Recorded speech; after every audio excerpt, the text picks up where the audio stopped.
think terrain is so important is, one, we have pull control, but two, if we pick the wrong slope on the wrong day, it could be the last time we ride. So it's a very important concept to wrap our heads around.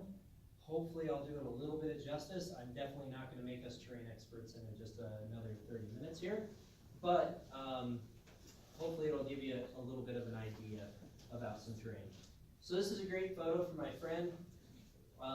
These are the Provo brothers who live out in Oakley.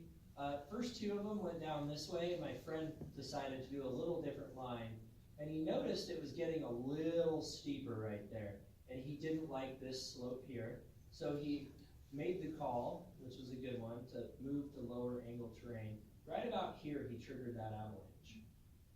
He triggered it from up here on the ridge, and it broke where it was steep. But what do you think about the consequences of that slide?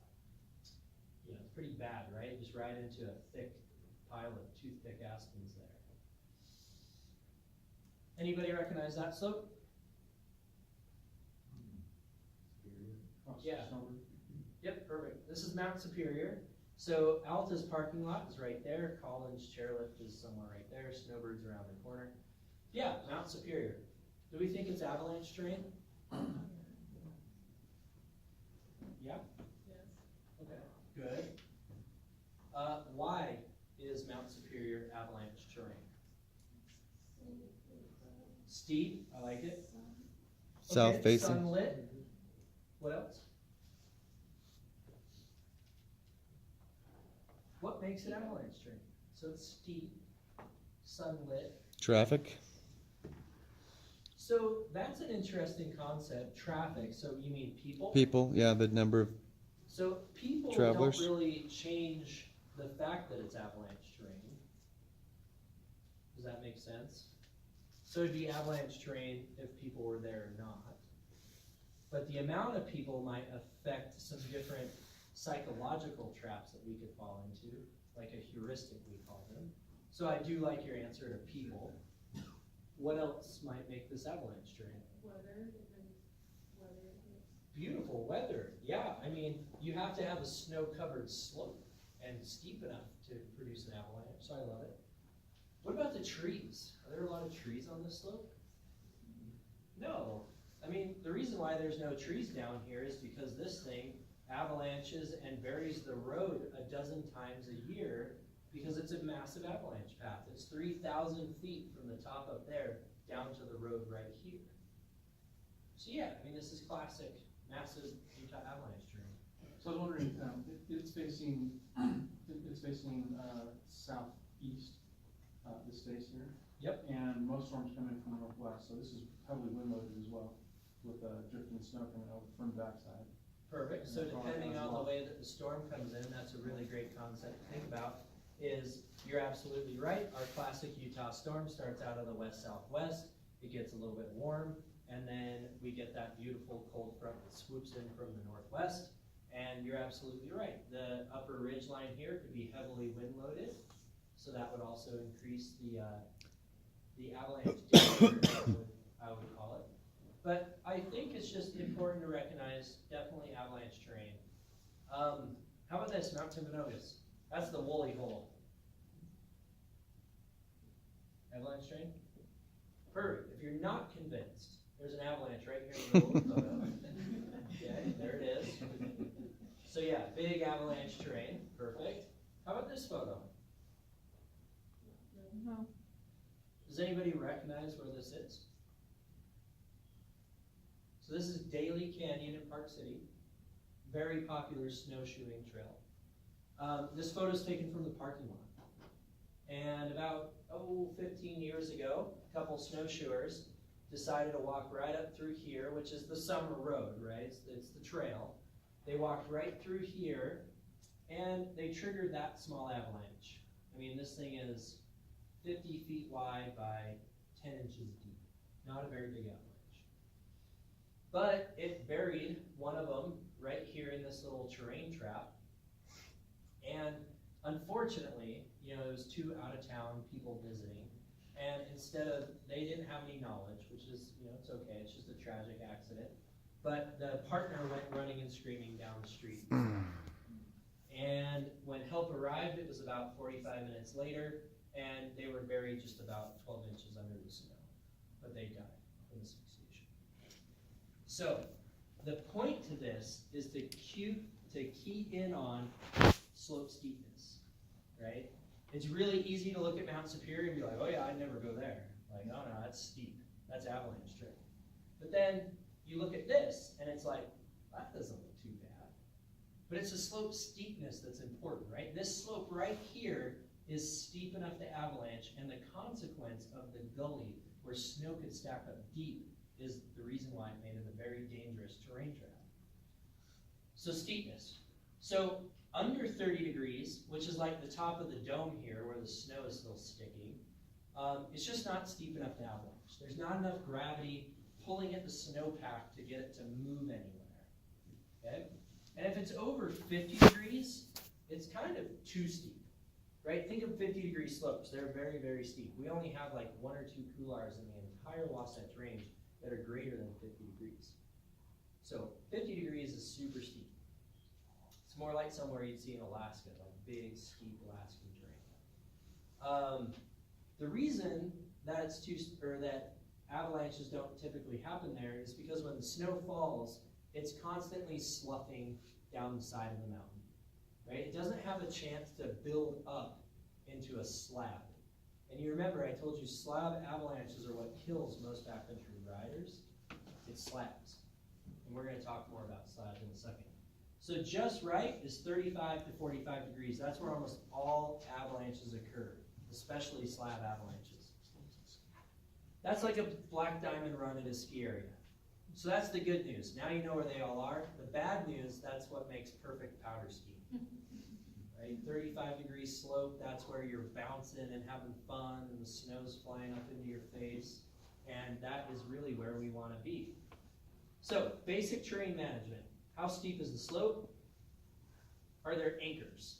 So anchors are that double-edged sword. You know, it can definitely help hold the snowpack in place, but the trees have to be almost so thick that you can't ride or slide through them in order for it to really anchor the snow in place. And then, what are the consequences? So the trees all of a sudden become consequences. Maybe just the mountain is Mount Superior. You take a 3,000-foot ride down that face, it's going to be a bad consequence. Cliffs are bad, and then obviously terrain traps, which we discussed just a second ago. So those are some basic ways to start thinking about the terrain and how you might want to choose the terrain that you're in. So this is a great example. You know, this would be, I call sparse anchors. This is very thick anchors, and then obviously you can see the avalanche path. That photos as you drive to Deer Creek and Croton Canyon. They call them the dam chutes. And they avalanche all the time. So again, if you can ride and slide through the trees, so can avalanches, and then they become our worst enemies. They become these consequences of the backcountry. Cliffs, like I said, you know, you start riding above a cliff, you trigger even just a little shallow avalanche like that, and you know, you go tumbling off that cliff. It can have bad consequences as well. And then again, these terrain traps. It does not take the avalanche from the top of Flagstaff Mountain to come roaring down here like a freight train to kill you. That one will kill you. But it just takes you walking in a little steep gully like this and this little side hill right there. Avalanches, and now you're buried 4 or 5 feet deep really quickly. So this is something for the snowshoers. I would say, and feel free to talk to me after. I've got some route maps, and that goes for backcountry skiers and riders. We've got a great little link on our website that can give you some ideas where to travel safe, out of avalanche terrain, and how to increase, you know, your risk, if you will. So I'll show you where that is online at the end of the presentation if you'd like. But if you're snowshoeing, really be cautious of what's to the sides of you. You know, if it's steep enough to slide, it can do it. And then, you know, you just don't want to be buried in a hole like that, you know, something 6-7 feet deep. We talked about how hard it is to move that snow, and it can take a lot of time. So, typically you don't want to ride in gullies, creek bottoms, or depressions in the mountains, because that's where the snow can stack up very deeply. Those are called terrain traps. I'm gonna move forward on this because I want to get to something really important. Oh, that's Kessler Peak, by the way. It's a beautiful one. That's God's lawnmower right there. This is an avalanche that was triggered a couple years ago. But just due to time, I want to get to this. So, does anybody, this is our forecast page. How many people have ever been to UtahAvalancheCenter.org? Awesome. And I didn't know how to read that exactly. I studied it, but didn't really follow it. Perfect. Well, we're going to cover it right now because I had the suspicion that that might be a little confusing. So this is our bottom line. So if you go to UtahAvalancheCenter.org, click on Salt Lake City, we issue daily avalanche advisories 7 days a week. And this is what you're going to see first. It's basically a paragraph and tells you what's going on. If that's all you're going to read, that's great. You can scroll down and get a lot more information. You'll find out in a second. But this is what we call a danger rose. Does anybody want to take a stab at what it means? Sure. So the different layers are the elevations, Okay. and you have aspect ratios, and the colors are the danger level. Perfect. So just like he said, I like to think of it like a mountaintop.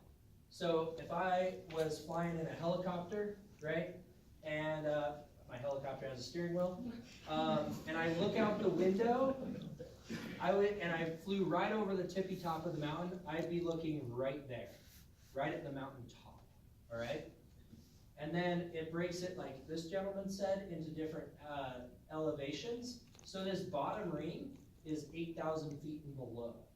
So that'd be like the benches right behind us, right? 8,000 feet and below. And then the next tier is 8 to 9,500. So now we're talking the base of Alta ski area and many of the bases of our ski resorts.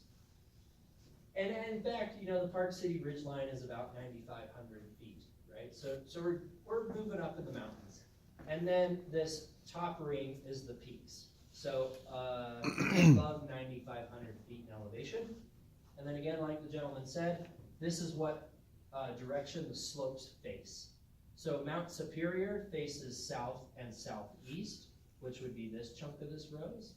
And the backside of Mount Superior, which would be north facing, would be north and northeast facing. So it breaks it down into elevation aspect, and then we add our danger in with that rose. So it's a great visual tool once you kind of figure out how to read it. And then our avalanche danger goes from low, moderate, considerable, high, and extreme. Low is green. Green means go. That's a great day to be in the mountains. We're not expecting any deep or dangerous avalanches. The types of avalanches that can harm you are very, very small. Moderate is a little funnier. It's like driving in your car and the stoplights, you know, the thing's green, clicks to yellow. I would hope that many of us take our foot off the gas, slow down a little bit, look both ways, proceed with caution. Most of us don't do that around Salt Lake. It seems like we just white knuckle and give it more gas. And some people use the mountains that way and get into accidents. But moderate is like almost everything's good to go. I just need to identify some certain key features that the mountains have. And if I do that, I can avoid avalanches for the day. Considerable is a weird one. And this scale isn't linear, right? This scale would be, oh good, I got a marker. Like if you were to like think about the danger rating scale, it's more like an exponential graph. So maybe low is here, moderate might be here, but considerable is a very different danger rating. So it's also a weird word. In fact, I've been thinking about this word a lot too, because it bugs me. I asked my family to come up with like a daily English sentence and use the word considerable. And not like he's got a considerable amount of money. That one's too easy. But like, give me some daily English and use the word considerable. We just don't use it. It's a weird word. So let me put it this way to you.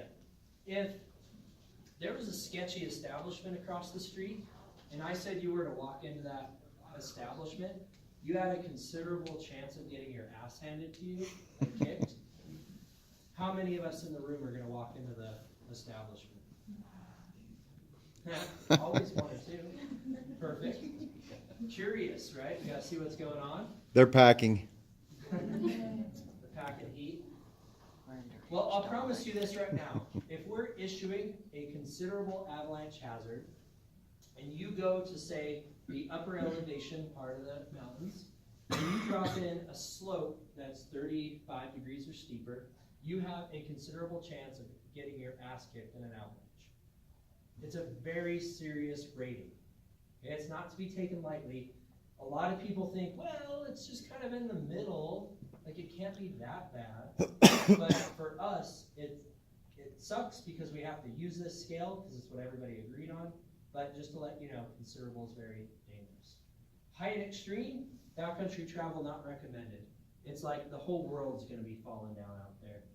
Provo Mountains on Monday hit extreme black. As I was driving in the canyon for my field day, I saw an avalanche come down from 2,000 feet above and dust the highway. It was great. It was really cool to watch. But just to give you an idea of the danger when it's at extreme, it's like huge natural avalanches running all the way down to